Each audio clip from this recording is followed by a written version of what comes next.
Hi guys, सभी को जय हिंद, जय भारत। चेक चेक 1 2 सुनो।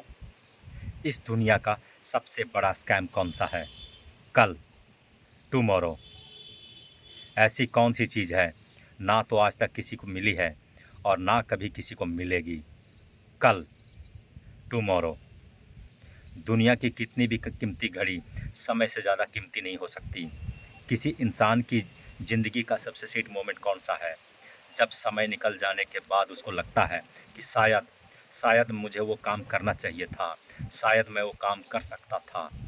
आज आपके जितने भी उम्र हैं, अगर आपके पास समय और समझ दोनों है, तो आप समय के मामले में दुनिया के सबसे लकी इंसान हो। क्योंकि अक्सर जब समय होता है तो समझ नहीं होती, और जब तक समझ आती है समय निकल चुका होता है। आप एक भी सेकंड बर्बाद नहीं। खबरदार, मैं समय हूँ। मुझे जितना बर्बाद करोगे मैं उतना तुम्हें बर्बाद करूँगा। जब तुम कल चादर में मोबाइल चला रहे थे तब मैं बर्बाद हो रहा था। जब तुम सब सुबह को अंगड़ाइयाँ ले रहा था तब भी मैं बर्बाद हो रहा था। जब तुम काम चोरी कर रहे थे तब भी मैं बर्बाद हो रहा था। मैं समय हूँ। मुझे अगर आज बर्बाद करोगे तो मैं तुम्हें कल कहीं का नहीं छोड़ूंगा। मेरी अगर इज्जत करोगे तो मैं तुम्हें वो हासिल करके दूंगा जो तुम करना चाहते हो और तुम जिसके लायक डिजर्व करते हो। समय को बर्बाद करने वाला हर इंसान बर्बाद होने वाला है। जिसने इतिहास में समय को बर्बाद किया था वो खुद बर्बाद हो गया था। समय के नियम सिंपल और सबके लिए समान है। ये सिकंदर के भी उतना काम करता था जैसा वो अकबर के लिए करता था। यह महाराणा प्रताप के लिए भी सब ऐसा ही चलता था जैसा एक भिखारी के लिए चलता था। ये पहले भी इसी तरह से चलता था और अब भी ऐसे ही चलता है, और हम अंत समय तक ऐसे ही चलता रहेगा। समय को तुम रोक नहीं सकते, लेकिन समय को फालतू के कामों में ना लगाकर अच्छे कामों में लगा सकते हो। अगर किसी के पास मरते समय 100 करोड़ रुपये हो ना, और उसको बोलो कि मैं तुम्हें ज़िंदगी वापस मिल जाएगी, तुम 100 करोड़ ले ले, तो शायद ही कोई ऐसा इंसान होगा जो अपने पूरे पैसे पैसे देकर ज़िंदगी लेने से मना करता है। अगर हम अपने सपनों के लिए समय नहीं निकालेंगे तो समय हमारे ज़िंदगी से उस सपनों को निकाल देगी, है ना? कहता है समय कुछ दिखाई नहीं देता लेकिन बहुत कुछ सिखा देता है। और मैं कहता हूँ, समय को यूटिलाइज करना सीख लो तो समय दुनिया को तुम्हारी औकात भी दिखा देगी। आप चाहो तो गुजरे हुए समय का अफ़सोस कर सकते हैं, लेकिन यह भी याद रखना, जिस समय अफ़सोस कर रहे होंगे ना, उस समय भी समय गुज़र रहा होगा, और ऐसा ना हो कि इस गुज़रने वाले समय का फिर से आपको अफ़सोस करना पड़े।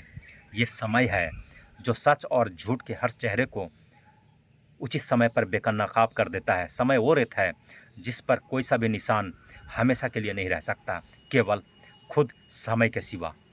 जो अपने काम को कल पर डालते हैं ना, उनको ये नहीं भूलना चाहिए कि ये कल काल्पनिक दुनिया है जो लाखों साल में मानवता के इतिहास में किसी को नहीं मिली, और जब तक ये सृष्टि रहेगी तब तक ये कल भी किसी को नहीं मिलने वाला है।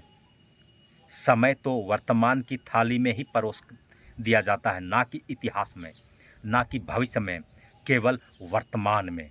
अपनी सुंदरता का आप गुमान मत करना। हो सकता है यह आने वाले समय में एक दाग बन जाए, और अपनी बदसूरती का कभी दुख मत करना। हो सकता है यही बदसूरती कल दुनिया को आपका दीवाना बना देगा। समय जितना वफादार कोई नहीं। क्या फ़र्क पड़ता है मेरा हो या तुम्हारा, एक दिन आता ज़रूर है। इस दुनिया में जो समय के मामले में अमीर है ना, जिसके पास ज़िंदगी जीने के लिए बहुत सारा समय है ना, वही असली अमीर है। समय है तो हर चीज़ आ जाएगी, वो समय नहीं है तो पास होते हुए चीज़ भी धरी की धरी रह जाएगी। जब खुद का अच्छा समय आता है ना, तो दुनिया के सामने हमारा असली चेहरा आता है। जब बुरा समय आता है ना, तो दुनिया का असली चेहरा हमारे सामने आता है। समय की गुजारिश इतनी सी है, बस उसको बर्बाद मत करो। समय के वैल्यू करो, उसको सही ढंग से काम में लगाओ। ज़िंदगी में आपका रिश्ता सही हो या ना हो, अगर समय सही है ना, तो सब कुछ सही है। इसलिए समय को बर्बाद ना करें। आइए कुछ ऐसा करते हैं, देश में नहीं बल्कि दुनिया में देश का नाम करें। जय हिंद दोस्तों। अगर वीडियो अच्छी लगे तो वीडियो को लाइक, कमेंट और शेयर करें।